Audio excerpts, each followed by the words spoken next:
So I think what you want to be thinking about when it comes to fear of fear is, what is the fear? The fear is the sensation being produced by the brain through the nervous system. Okay. Now, when you've been anxious for a long time, that's fired up. So Claire Weekes said that you're not going to expect anxiety to go overnight, because it's taken you a long time to build up this sort of very chronically anxious state.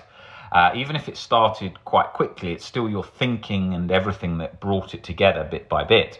So acceptance isn't something that just happens and it's done. It doesn't happen in that sort of black and white format that we want it to happen in. It's a sort of phasing, it's a fades out. And so that situation with acceptance is, you've got to approach it as like if you were learning a language. It's not going to take a lifetime, but it's going to take longer than you want for the body to adopt it. And Claire Weekes always used to draw on that.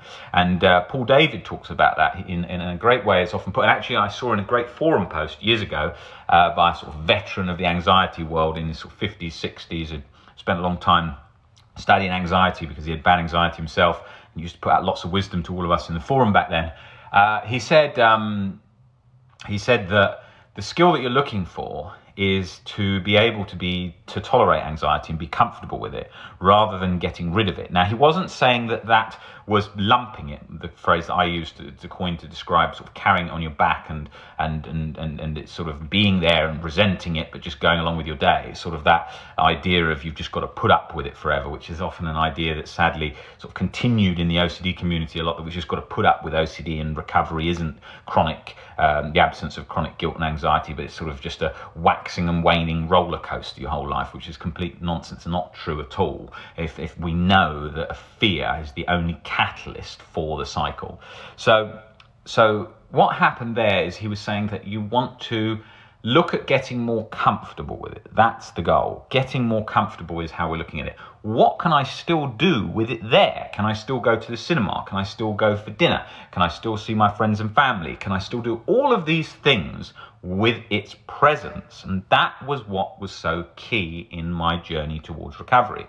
Learning to see that I could stand it, that I could wear it like an uncomfortable coat, that it wasn't a nice experience, that it was an uncomfortable experience, it wasn't very pleasant, but it didn't stop me like I imagined it would.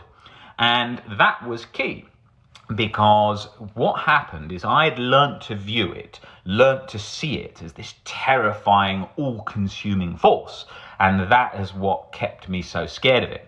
And another thing that you often see, especially by people that don't understand OCD very well and think you can just leave thoughts there with OCD and just leave the anxiety symptoms and it will fix in all cases and scenarios.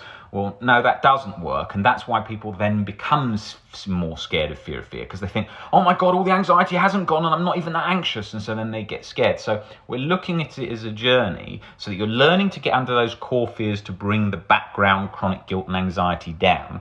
But having anxiety there is not the end of the world. It's not a disaster. It's okay for it to be there.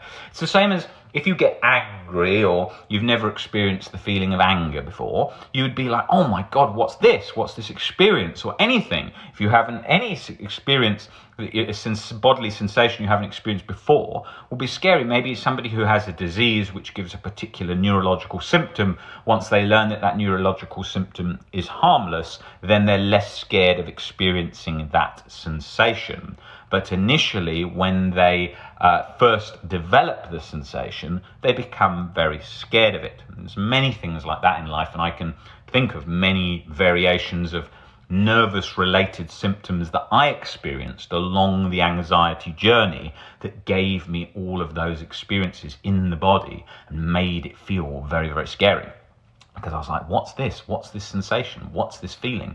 That must be dangerous. Why is my heart hurting? Why is there a pain in the chest? Why are all my muscles locked up? Why do I feel like my eyesight is kind of going a bit blurry? Why do I feel my skin is all very dry? And all these versions of these things that when we don't realize how much the nervous system is causing this, triggered by anxiety, we get very scared of these things. So that's what these books, both Claire Weekes' book and the Paul David book, are very good at doing explaining so that we understand, this is how the nervous system is reacting.